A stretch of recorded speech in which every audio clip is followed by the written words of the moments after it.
que no les fueran a quitar dinero para la investigación, porque el prestigio de ese país está en la investigación más que en el cuidado a la salud del prójimo. Bueno, ese tiene un valor lo que es la investigación. Cuando nosotros tenemos un presupuesto de menos del 0.5 del Producto Interno Bruto, del 0.2 del Producto Interno Bruto, ese es el valor que le damos a la investigación en nuestra realidad. Y además es público, no es privado.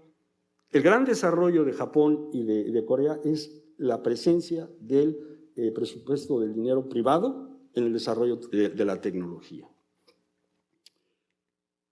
Vamos a hablar un poco de la traducción del conocimiento para la acción. Y nos encontramos con este problema. ¿De qué estamos hablando? Estamos hablando de traducción, de transferencia, de intercambio, de uso, de implementación, de acción. En mis tiempos yo hubiera ido con mi profesor, hubiera ido a la biblioteca, en fin, hubiera intentado resolver este dilema. Ustedes no tienen problema, jóvenes. Lo resuelven así. ¿De qué estamos hablando? El problema está en la abundancia. Vean nada más. Si pones traducción del conocimiento en inglés, aquí está Knowledge Translation, te dan 1.3 millones de hits.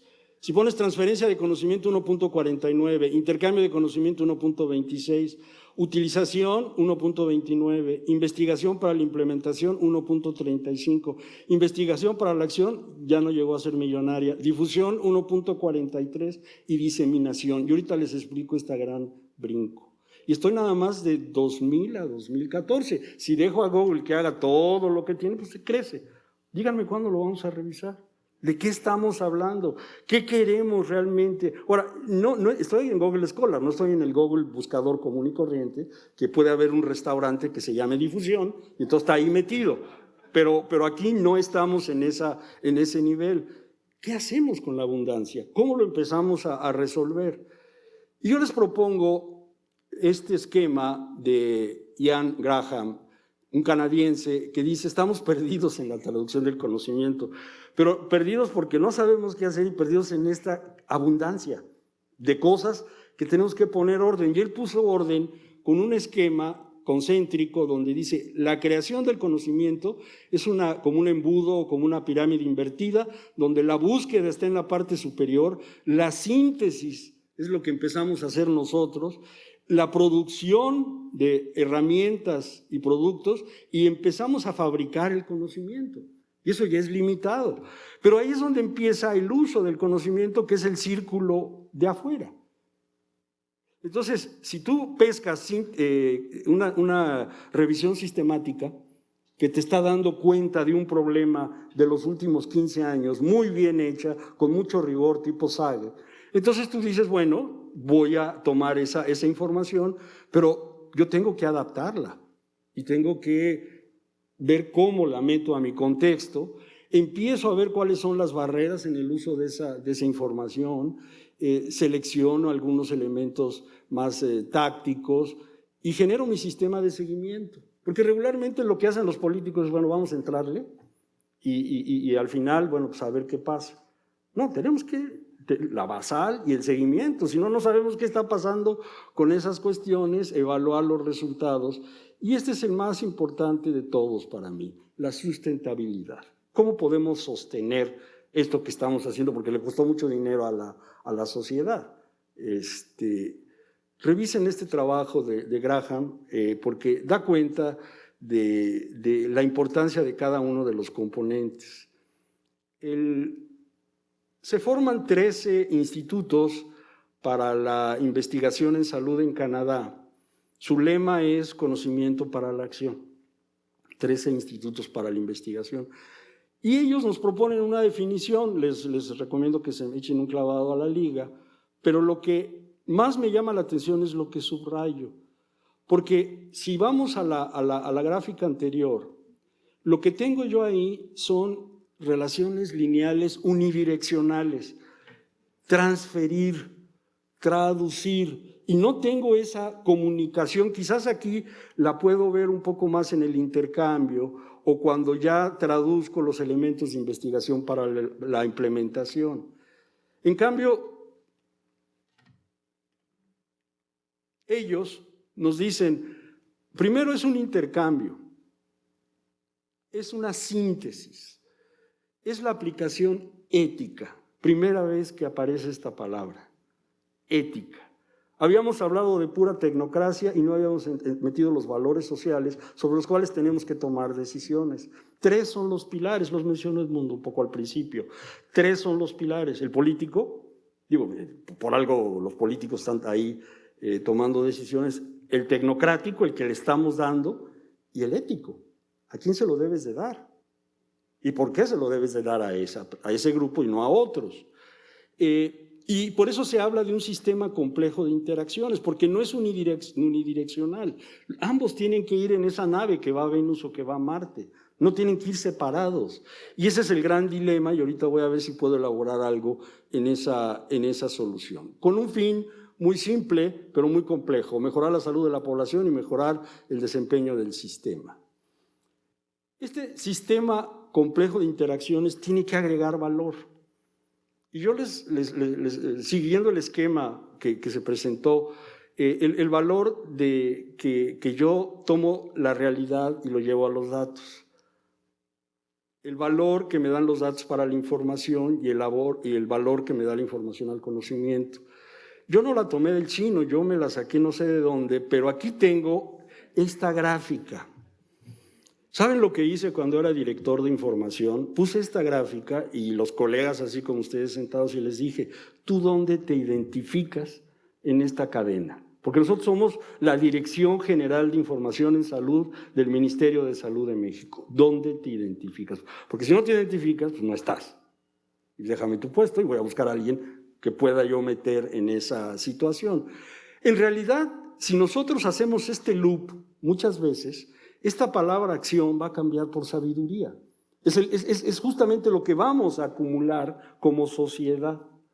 La sabiduría de poder transformar y agregarle valor a esta cadena. El problema es de que tenemos que empezar desde aquí. Y disculpen, pero no hacemos teoría. Por ejemplo, todos los problemas de validación de una encuesta son centrales.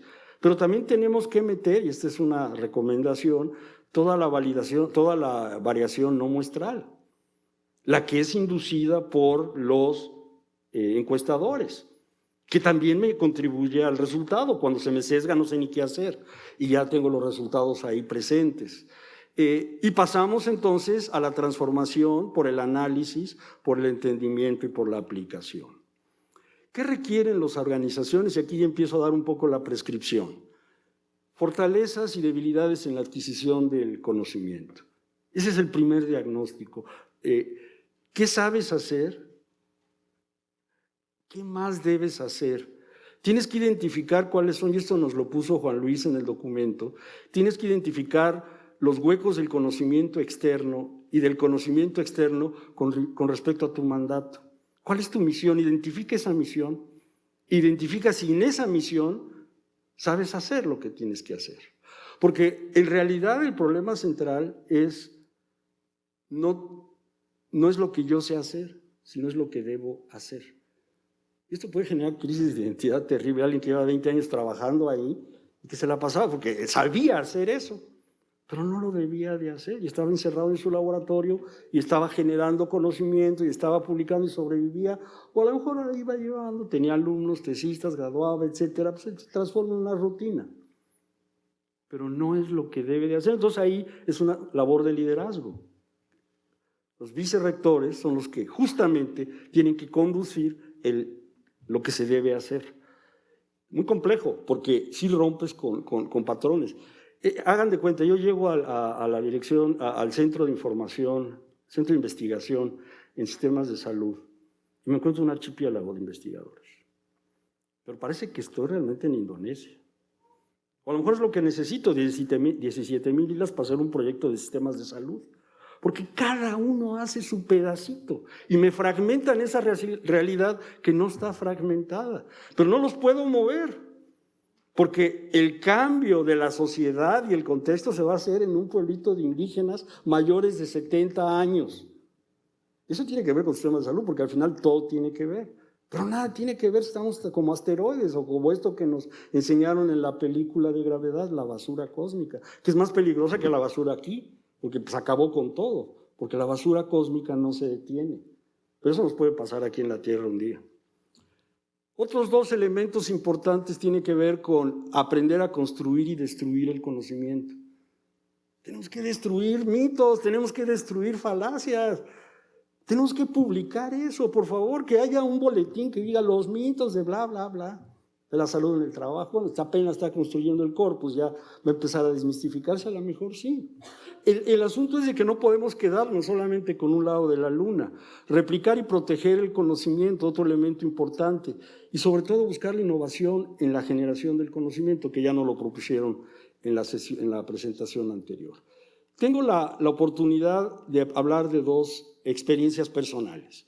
¿Cuál ha sido la esencia del Instituto Nacional de Salud Pública, que como ven ustedes, se formó hace 27 años, cuando no había Cochrane, cuando no había el Centro Canadiense, cuando había un estudiante de doctorado en la historia de la salud pública en México, que era el doctor Bustamante, que ya había fallecido para esa época? Llega Julio Frenk, llega Jaime Sepúlveda, llega José Luis Bobadilla y tenemos 3 egresados de doctorado. Es como una clon. Necesitas, para tener doctorantes, tienes que tener doctorados. Entonces, lo primero que tienes que hacer es tu masa crítica para poderla reproducir. Y el primer mito es, no tienen que ser como yo, así de pelo canoso y añoso y la experiencia. Julio Frenk tenía 34 años cuando inició esta aventura, cuando se trepó al barco y dijo, órale, y la reina Isabel le apostó a esa aventura, ¿no? En ese caso fue el doctor Soberón. La edad no correlaciona con esto, es la claridad para dónde vas. Y la claridad era esta, de la excelencia a la pertinencia. ¿Cómo puedes lograr el balance de la ciencia, de producir ciencia de frontera y aplicar ese conocimiento? ¿Cómo puedes lograr ese balance? Porque es justamente el mandato que tenemos en el Instituto Nacional de Salud Pública, que no es universidad, por cierto.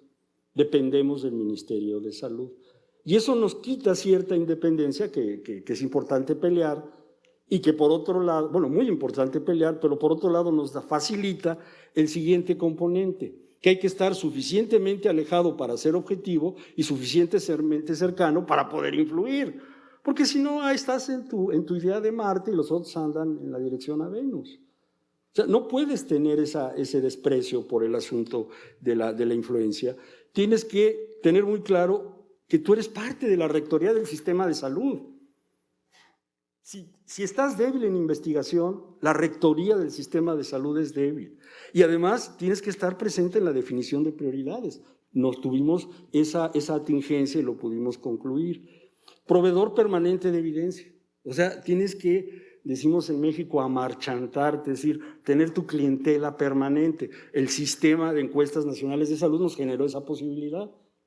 Y por otro lado, formador de investigadores a nivel maestría y doctorados. Entonces, esa escuela que vas ubicando en los lugares clave, que te va dando la posibilidad de comunicarte, o, bueno, pues le mandas al primer director como ministro de salud, ¿no? Y luego mandas al otro director como viceministro y a otro director como viceministro, pues también se vale. Y también se vale el viaje de ida y vuelta, eso hace que tú entiendas mayormente qué es lo que está pasando en un lado y en otro. Cuando tú tienes la experiencia de haber estado en el gobierno y llegas a la academia de regreso, te das cuenta de lo que decía Ismael Cosío Villegas, un gran pensador mexicano. Los que están adentro del gobierno saben mucho, pero no tienen tiempo para escribir. Los que están afuera del gobierno tienen mucho tiempo para escribir, pero no tienen la más peregrina idea de lo que está pasando adentro. Ese punto es clave. ¿Cómo podemos realmente no perder esa memoria histórica? Y esto es lo que produce el nuevo Instituto Investigación por Misión. Muy rápido, un ejemplo en fotografías y en una flecha. Este es para mí el máximo logro del Instituto Nacional de Salud Pública. Se crea en 1987 y produce la democratización del sistema de salud en México.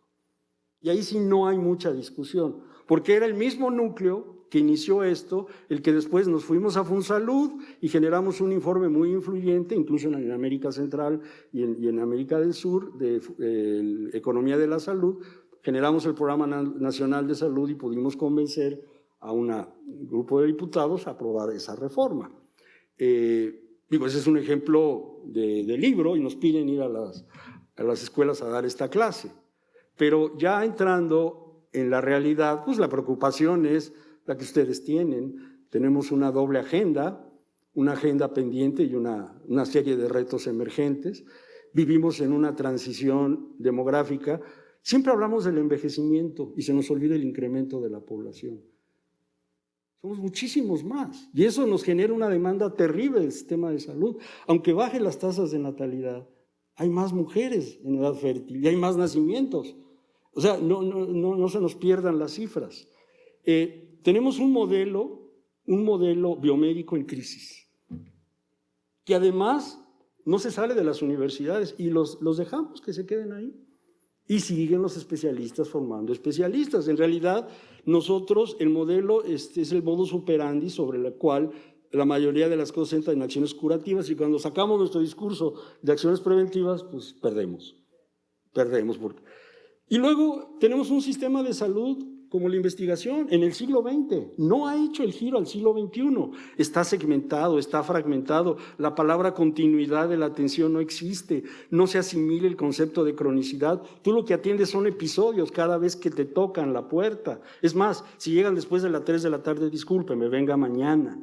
Es un sistema que no está pensado en el enfermo, está pensado en la oferta.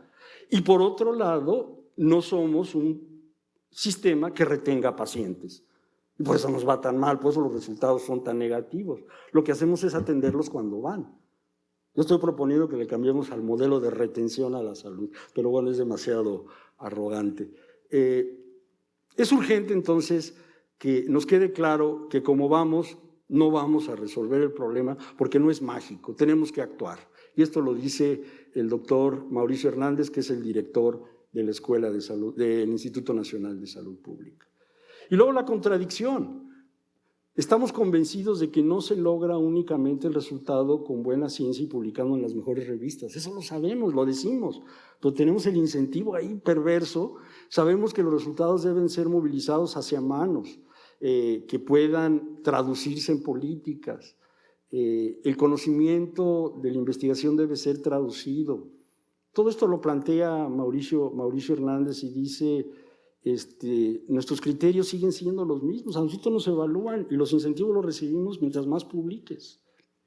Y vieron la estadística que nos mostraron, ¿no? No puedes competir fácilmente.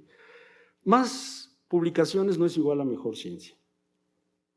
Y aquí les doy una estadística. Hay más de 25,000 revistas científicas con revisión de pares. Nosotros estamos leyendo 3. Bueno, ahí vamos. Cada año se publican alrededor de 1 millón de artículos. A lo mejor leímos 20. Hay autores que han publicado más de 1,500 artículos en su vida. ¿Ustedes lo creen? Pues están en el mercado y ahí se la pasan. Hay artículos que han sido referidos más de 100,000 veces. Uno se pone contento cuando pasa ciertos límites, ¿no? Y Nature, por ejemplo, recibe 9,000 artículos al año y rechaza 90%, Lancet rechaza 95%. Y ustedes vean dónde está la ciencia. Europa, aquí sí pusimos a toda la comunidad europea, y Estados Unidos desplazado. Y vean dónde viene, lo puse en rojo porque es la China de Mao, pero debe estar en amarillo. Ahí va la ciencia. Ahí va la ciencia. Y no se extrañen, porque estos amigos saben chino y saben inglés. Y se han preocupado por saber inglés. ¿Por qué no publicamos nosotros? Porque las revistas en español están mal calificadas y porque pagamos pésimas traducciones porque no sabemos hablar inglés. ¿Ya los describí o se me pasó la mano? Esa es la situación y eso nos pasa en todos los lugares. ¿Cómo le hacemos para romper ese círculo? ¿Cómo prestigiamos a nuestras revistas? Les voy a poner algunos resultados en términos de los modelos que usamos en el Instituto Nacional de Salud Pública. El que deriva de la evidencia. Y entonces cacareamos el huevo, dice en México. O sea, hacemos gran escándalo alrededor de un resultado, derivan de encuestas de gran prestigio, la epidemia de cesáreas en el sector público y privado, la disminución de lactancia materna, se generan leyes, reacciones, la norma se modifica, estamos ahí y eso es gracias al ruido que se genera con un resultado. pero lo primero que hay que hacer es recuperar ese prestigio o no perderlo. En segundo lugar, esta es una solicitud, se vale. O sea, tú tienes la credibilidad y te van a buscar, nos lo contaba el vicerrector de Honduras, nos decía, de Nicaragua, nos decía, miren, van a buscarme las empresas, quieren que yo les haga estudios, ¿sí? También el gobierno te va a buscar cuando necesita ayuda. Y ese es un modelo que resuelve un problema, pero que también es muy beneficioso.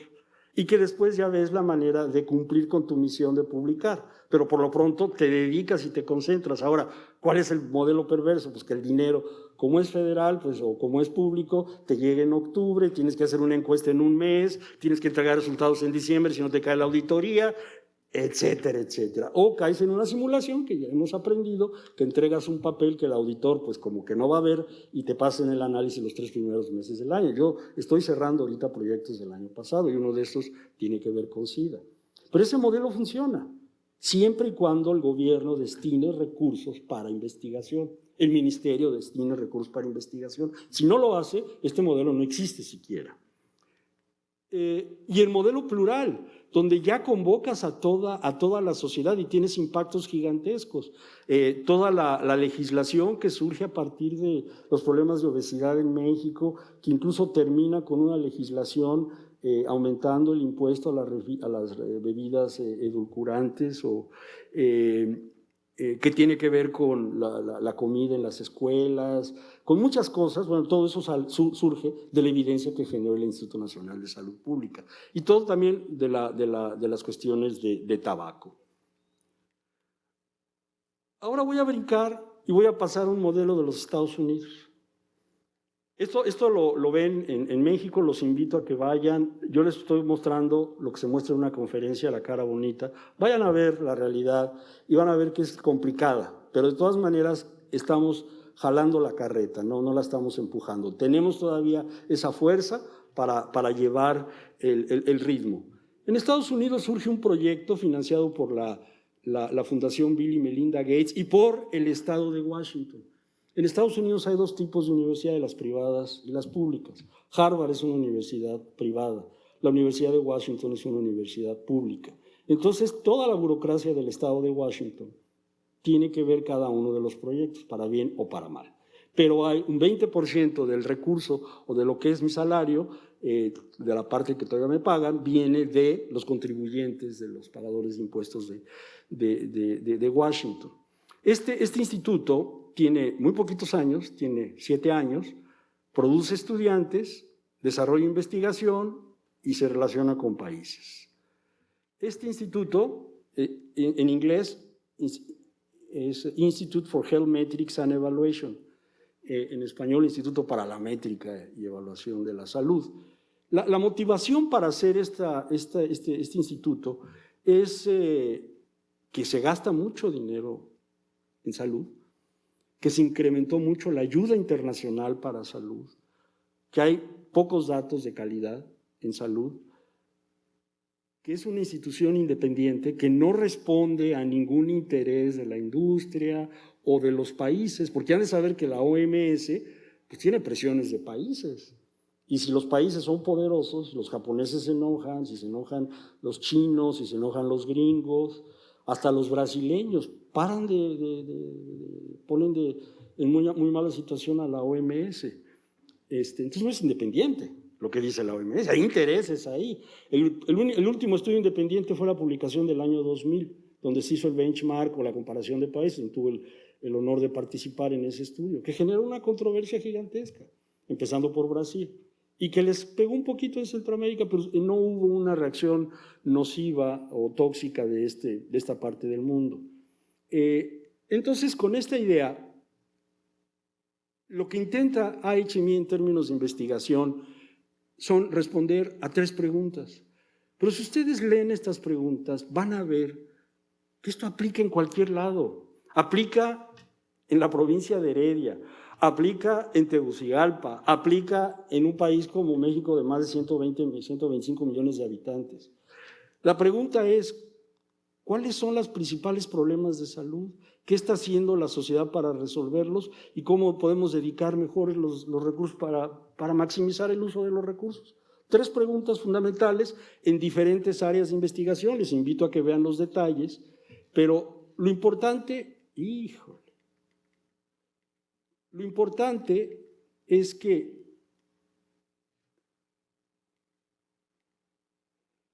en 7 años hemos publicado 110 artículos, pero con más de 20,000 o cerca de 20,000 citas. O sea, no es nada más el número, sino lo que te están usando. Eso es muy importante, ¿eh? Ahora, si sacas una porquería, también te van a citar mucho. No te creas que nada más citan los buenos trabajos. Hay algunos que se saben ese truco. Yo conozco un autor chileno que publica sobre aborto y lo citan mucho, pero para decir esta posición es la peor que puede haber, y bla, bla, bla, y el amigo va subiendo su ranking, ¿no? Estamos en la 5ª generación de maestros en salud pública, la 2ª generación de doctorados en formación. Estamos asociados a muchos países, empezaron 3 y ahora son más de 160, y les quiero presentar 2 ejemplos emblemáticos. En 2010, AHMI publica por primera vez una caída de la mortalidad materna en el mundo. Ese trabajo lo hizo un estudiante de doctorado. Y les voy a confesar que el tutor del estudiante de doctorado era un servidor, pero como sabíamos que iba a ser muy polémica y no soy tonto, preferí que el doctor Murray fuera el autor correspondiente, porque ahí es donde van a dar los golpes. Pero el trabajo lo hicimos Molly y yo, pero eso no importa. Lo que importa es que este trabajo que hizo Molly Hogan, al final del día, lo que generó fue, no lo publiquen porque va a poner en crisis todos los valores de las agencias no gubernamentales sobre salud materna. Y hablaron con el director de Lancet, Richard Horton, y Richard Horton dio una entrevista en el New York Times diciendo que él lo iba a publicar. Entonces, fíjense ustedes cómo de una cosa científica se va a la primera plana de uno de los periódicos más influyentes del mundo, el New York Times. Llegó un momento en que ¿qué le daba más valor al artículo? ¿El Lancet o sacar un front page, como dicen en el New York Times? Otro producto muy interesante es que se logró por primera vez publicar una investigación en un número completo de Lancet. Si ustedes ven, siempre son 5 o 4 investigaciones, cartas, diferentes temas, y leen el Lancet, pero en esta ocasión fue nada más un tema, primera vez. Richard Horton quería hacer eso, se logró, y bueno, los resultados son impresionantes. Yo les recomiendo que se metan a cómo traducimos la información, porque la estamos traduciendo en forma de visualización. En lugar de presentarte las tablas complicadas, en lugar de que trates de resolver, porque además, ¿qué es lo que quieres hacer cuando quieres usar la información? Que te sirva. Es como el iPhone, que te sirva. ¿A poco te preocupas cómo funciona? Tú lo que quieres es que el carro te sirva. Ya que se te descompone y abres el cofre, no ves nada de lo que hay adentro. Es una computadora. Y crees que vas a resolverlo viendo el motor. No lo vas a resolver. Pero lo que quieres es que te funcione. Y eso es lo que nosotros queremos, que los datos le funcionen a los usuarios. Yo ayer les decía a los colegas, lo que queremos es romper con la idea de que el político, el decisor, está en una piscina que sabe la distancia a los lados, la distancia al fondo, a lo lejos, y la temperatura le es agradable. Este es como trabajan a veces los políticos, con las cifras, situaciones cómodas. Aquí lo que estamos haciendo es lanzarlos al océano, donde no saben nadar, donde tienen que encontrar justamente la historia que quieren entender y aprender. Les recomiendo que se metan a esta liga y empiecen a reconstruir lo que nosotros construimos con 6,000 millones de celdas de información. Una probadita de resultado.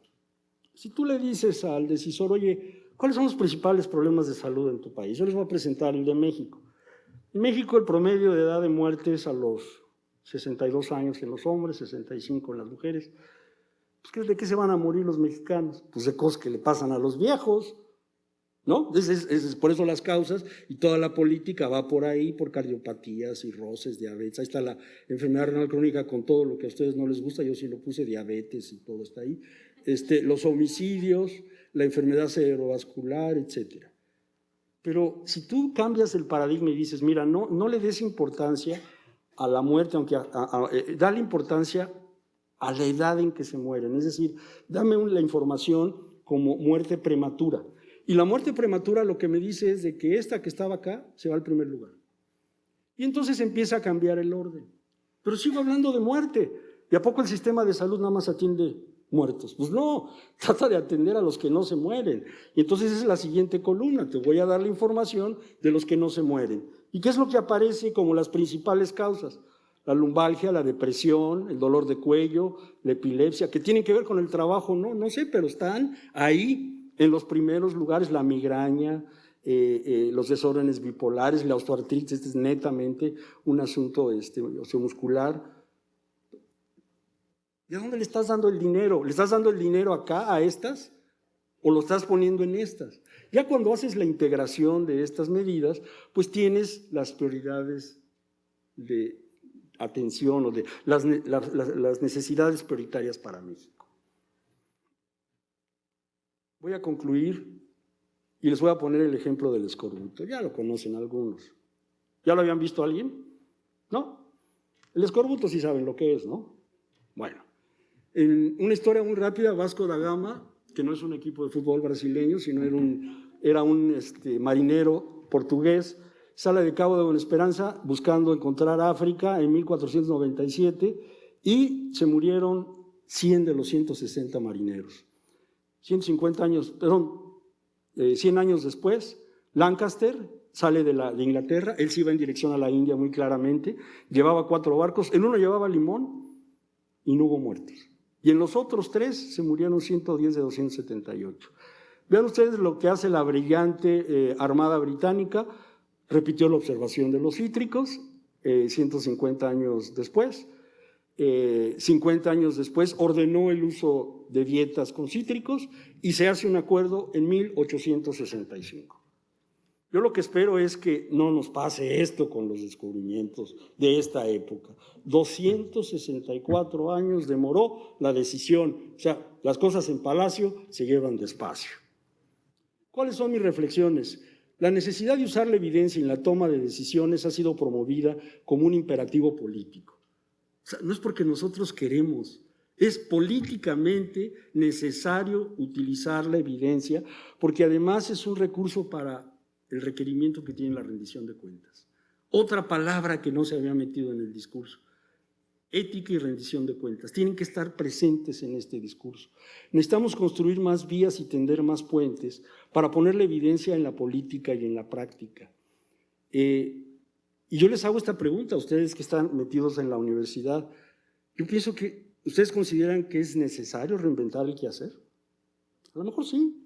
A lo mejor es el momento de hacer la reingeniería de las organizaciones académicas y mejorar el diálogo con los usuarios. O a lo mejor no. A lo mejor es menos dramático el punto, pero lo que sí es necesario es recuperar prestigio y credibilidad, y la apuesta no es a corto plazo, como quieren los políticos. La apuesta es a mediano plazo porque vamos a formar recursos humanos. Ni la evidencia ni los modelos son importantes, se pueden imponer. Tenemos que contextualizarlos y para eso se propone la AAA, adoptar, adaptar y actuar. La difusión del conocimiento por las vías tradicionales. Esto es muy importante, no debe perderse. No tenemos que dejar de publicar. Pero cuando uno publica en una revista científica, la actitud es, deja que pase. Deja que pase eso, es pasiva. La diseminación, que es diferente a difusión.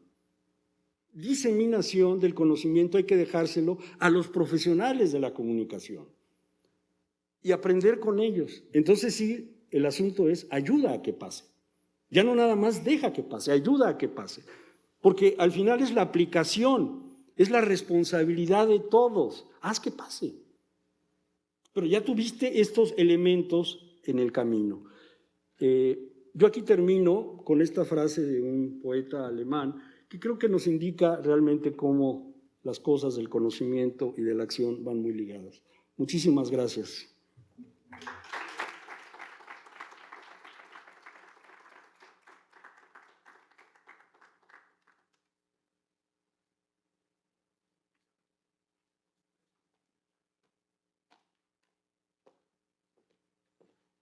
Por favor, Edmundo y Fernando, si nos acompañan aquí a la mesa principal, Si bien es cierto, no estaba en el programa las preguntas, creemos que después de una mañana tan rica y tan intensa en el que nos han compartido conocimientos desde la gestión del conocimiento hasta la acción y la traducción de ese conocimiento, tal vez unas 2 preguntas que nos permitan alguna reflexión por parte de los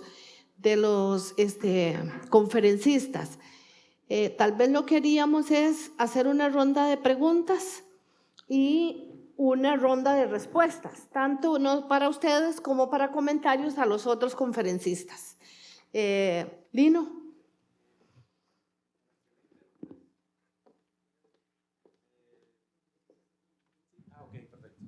Bueno, excelente los 3. Es interesante que uno se sienta inquieto, como decía Edmundo, que uno se sienta inquieto.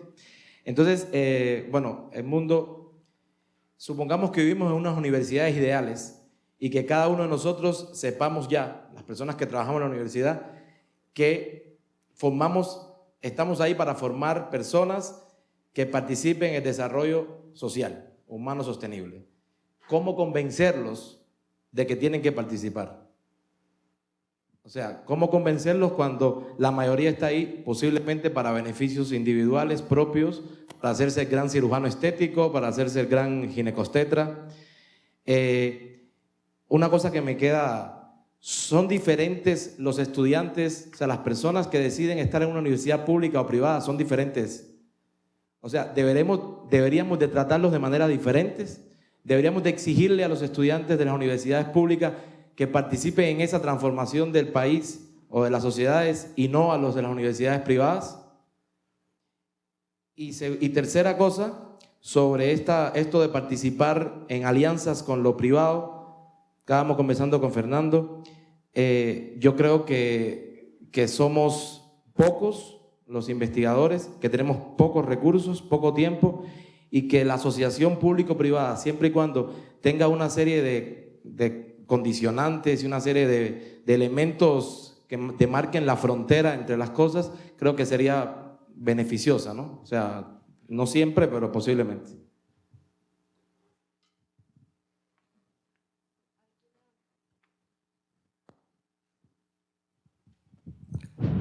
¿Alguna otra pregunta, consulta? Y Daura.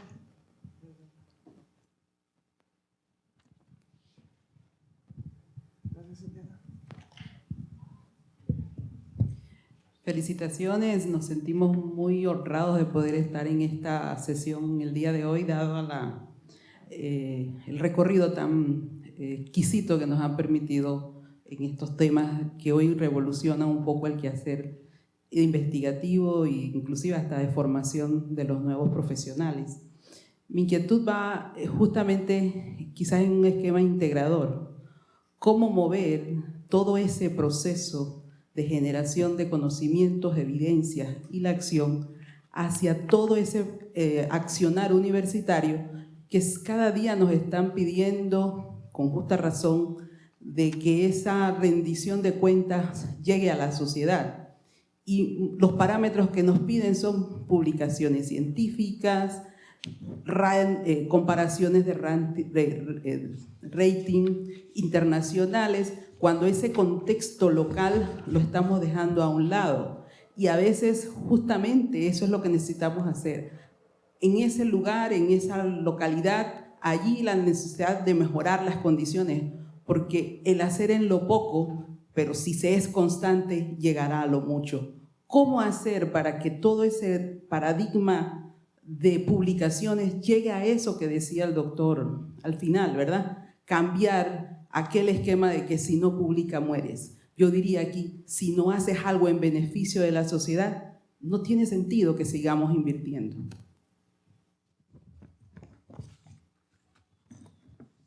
Bueno, muy bien, muchas gracias a las 2 intervenciones. Tal vez empezamos en la forma en que iniciaron las conferencias, tomando en cuenta que estamos como al filo para…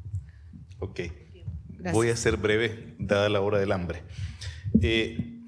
Lino, tu pregunta primera dice, ¿cómo convencer a las personas que pasan por la educación superior de que sean agentes de cambio y que contribuyan al desarrollo humano? Bueno, eso no es nada sencillo porque la universidad no se puede hacer responsable ella sola de lograr eso.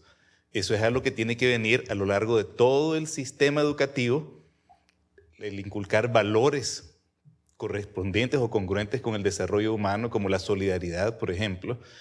Y yo creo que funciona. Yo conozco a un odontólogo que cobra carísimo. Él estudia en una universidad pública y cobra carísimo, pero todos los jueves está atendiendo gratuitamente a los niños con labio leporino y los opera gratuitamente.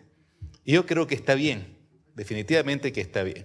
Ahora, sí tenemos un grave problema ahí, no con el odontólogo, sino con mucha gente que estudia en el sistema público y parece que se olvida de que sus estudios los financió los impuestos de la población y después tiene unos cobros tremendos. Yo pienso que eso se puede resolver, sí, bueno, que vaya al sistema público, pero que después pague por su educación. En todo caso, la respuesta a la pregunta es los valores, que son parte del paradigma actual de formación integral, digamos, en la educación superior. Lo segundo, ¿los estudiantes que van a las universidades públicas y privadas son diferentes? Absolutamente no. No, yo tengo mucha experiencia en la educación superior y son las mismas personas. Lo que les motiva, y aquí quiero también aclarar lo que no me dio tiempo de hacer en mi presentación. Me pidieron que hablara de las universidades públicas, pero yo, por ejemplo, considero que la universidad que más contribuye al desarrollo del país en términos de investigación en Nicaragua es una universidad privada, que es la Universidad Centroamericana, que tiene una diversidad enorme de centros de investigación y todos orientados al desarrollo humano. Así es de que no son diferentes. Lo que pasa es de que las universidades que han predominado de 1990 para acá en toda América Latina son universidades dedicadas a atender el mercado estudiantil y no a hacer investigación. O sea, no generan conocimiento porque es muy caro, no tienen una planta de profesores de tiempo completo porque es muy caro, contratan profesores horarios como en un supermercado, arman una carrera, no tienen exámenes de admisión, mucha gente que es rechazada por las universidades públicas va a terminar ahí y bueno, pues esa es la diferencia que tenemos. Pero los estudiantes como tales no creo yo que sean distintos. Y también un punto que agradezco la pregunta sobre las alianzas con el sector privado, porque probablemente por la premura no lo pude aclarar bien. Yo no estoy en contra del financiamiento que viene del sector privado, que dicho sea de paso, es la mayor parte. De lo que con lo que no estoy de acuerdo es con la pérdida de la independencia de las universidades o instituciones de investigación, que por no tener esas normas claras que mencionás, terminan generando un conocimiento que no va para el bien público. Y si una universidad es pública, pues su compromiso debería de ser así. Nuestro principal problema, ¿saben cuál ha sido? La poca tradición e investigación y la poca astucia para tratar con el sector privado. Al final nosotros terminamos aceptando sin saberlo condiciones que no nos convienen porque necesitamos el dinero. Eso es totalmente cierto. Y para darle la palabra a mis colegas, no puedo resistir la tentación de decirle algo a Itaura. El sistema de indicadores de Frascati, que es el sistema que nos imponen a nosotros, fue diseñado en Europa. O sea, y responde a una realidad distinta, pero es un buen sistema. O sea, número de publicaciones, que sea un número de investigadores, etcétera. Es un buen sistema, pero es insuficiente para países como los nuestros. Y la madre del cordero, a mi modo de ver, es diseñar para países como los centroamericanos un sistema complementario de indicadores que evidencien el impacto en la vida o en el contexto de esa investigación. Nada sencillo. Tengo varios años queriéndolo hacer y todavía no tenemos nada.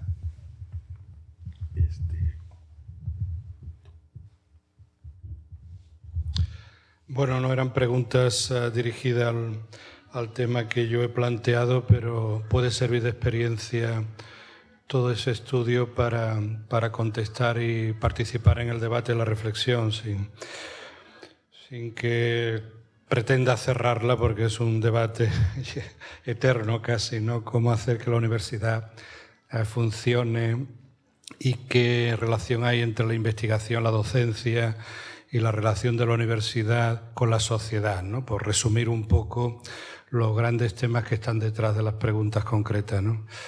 Yo no voy a dar lecciones, pero en fin, yo creo que la evaluación continua, empezando por el final de los profesores, es una obligación. Otra cosa es qué modelo utilicemos, ¿no? Pero yo creo que aquí me lleva, y seré muy breve, me lleva pero provocador, ¿no? Un poco intentando también introducir. Yo creo que el sistema disfuncionario en la universidad es algo que crea perversiones en el sistema. No digo, y estoy hablando en relación a mi exposición de flexibilidad y seguridad, no estoy hablando de que ahora yo pueda echar a un profesor de la noche a la mañana, porque sí, hay que garantizar seguridad, pero también hay que introducir mecanismos de mérito. La antigüedad no puede ser el principal mérito para en la carrera profesional alcanzar determinados objetivos absolutamente legítimos. Esta es mi... Por lo tanto, yo creo que en ese modelo que se está abriendo de relaciones laborales, flexibilidad y seguridad, ahí encaja. Y yo creo efectivamente lo público y lo privado es una línea muy tenue, muy difusa. Los conflictos principales de interés, estamos hablando de conflictos de interés, el principal que yo tengo como investigador en este tema de salud laboral no es con el sector privado, es con el sector público. El sector público a veces te impide publicar determinados resultados. Por tanto, no estigmaticemos al sector privado como si fuera una especie de mal que nos lleva al infierno. Establezcamos transparencia, contratos bien diseñados, para eso hay que tener fuerza y tu prestigio ahí puede jugar importante y tu prestigio depende de la publicación. Porque en estos momentos publicar no es solo cambiar cosas que hay fuera, es también, y ahí voy al final a la pregunta del Lino, es al final una práctica que te hace autocrítico con lo que hace. La investigación es básica, hagas lo que hagas, porque introduce un pensamiento crítico en lo que haces. Por lo tanto, aunque esa publicación finalmente no se cite nunca, si se ha hecho honestamente, al menos a tus estudiantes, no puede haber profesores que no investiguen. Tiene que haber investigación, porque es lo que tú estás transmitiendo a los alumnos. Y eso hará que ese profesional después sea crítico, ese estudiante después cuando sea profesional. Esos son los principales valores. Ahora, los valores no son suficientes. Posiblemente si el sistema público, o el Estado, creciera, se hiciera fuerte y recaudara los impuestos bien recaudados adecuadamente, bien repartidos, y paga más el que más tiene, y ese dinero lo pone en sistemas públicos para que no haya que haber consultas privadas de labio leporino, sino que eso se atiende normalmente en el sistema público, posiblemente el estudiante cuando sale como profesional con esos valores críticos y con un entorno, porque estos cambios no se producen solo en base a la voluntad de los individuos, solo, aunque el voluntarismo, el optimismo de la voluntad es muy importante, ¿no? Bueno, gracias. Bueno, yo ya hablé mucho y va a ser rápido. Primero, una cosa que he escuchado, que no todo lo privado es lucrativo y no todo lo público es del gobierno. Y esto lo tenemos que empezar a poner en los lugares que debemos. Yo creo que sí tenemos que reflexionar seriamente en dos cosas. ¿Cuál es primero, si seguimos con este modelo centrado en el médico, medicocrático, como le queramos llamar, en donde es la cabeza, es los pies, es la panza, es todo, y después están los trabajadores de la salud, o si empezamos a hablar de un modelo más participativo en términos de la comunidad, en donde quizás tengamos que regresar a las ideas del trabajador comunitario, pero no un trabajador comunitario que mandábamos con un pan, una naranja, sino ahora lo vamos a mandar con un iPad, lo vamos a mandar con una tablet, porque es la manera de que nos van a vigilar a la población. Yo creo que tenemos que pensar seriamente, no en lo que tenemos y cómo lo hacemos funcional, sino qué es lo que queremos. Y eso es así un desafío a la creatividad, porque en realidad este sistema lo hicimos esta generación y no podemos dejarlo como está, hay que hacer un poquito mejor las cosas. Quiero remarcar el concepto de bien público porque en realidad el modelo que existe en el mercado es en favor del bien privado. Entonces, si tú le quieres quitar a un privado su bien, te metes con la ley. Pero si tú le quieres quitar un bien público a la sociedad, se puede hacer. Es facilísimo, es como si tú, voy a ponerles un modelo muy simple, y perdón por simplificarlo. Es como si tú contrataras a una persona para que te ayudara en tu casa y de repente empezar a vender tus muebles. Eso es lo que hace el gobernante cuando vende los bienes públicos, los bienes comunes. Y no hay ley. La ley está para favorecer el bien privado. Entonces esto que dice Edmundo es clave, porque nosotros estamos generando bienes comunes a partir, ¿cómo se dice?, de impuestos, que son bienes de toda la sociedad. Y en ese sentido hay que perpetuar esta relación y hay que defenderla de tal manera que siga existiendo. Y ahí tenemos que entrar a la discusión de las bases de datos. ¿Las bases de datos son bienes públicos o son bienes de los investigadores? Oye, dame chance de publicar y te la hago pública. Bueno, ahí están los valores, los que fuimos formando en la universidad, etcétera, etcétera, etcétera. A mí en realidad no me preocupa que se usen una base de datos, sí me da mucho coraje que me ganen, porque la investigación es competencia. Yo les decía, nos comemos unos a los otros y competimos, pero lo hacemos por el bien del conocimiento, no lo hacemos nada más por deporte. Pero el asunto es que también ahí hay otra cosa. La Fundación Gates está pidiendo en los contratos que se publiquen las bases de datos. Que se publiquen las bases de datos. Entonces, eso hay que pensarlo con mucho cuidado. En salud pública logramos publicar. Primero hicimos una negociación, la encuesta nacional de salud se generaba y se publicaba al año, porque los investigadores tardaban. Y de todas maneras no publicaban, con todo respeto. Le pusimos 6 meses, seguían sin publicar. Carambas, vamos a sacarla inmediatamente porque es un bien público que ayuda a la toma de decisiones. Entonces también hay que reflexionar en este concepto de bienes comunes, más que bienes públicos, bienes comunes, porque es ahí donde justamente está la ruptura de nuestro quehacer como universidades. Muchas gracias. Bueno, nuevamente.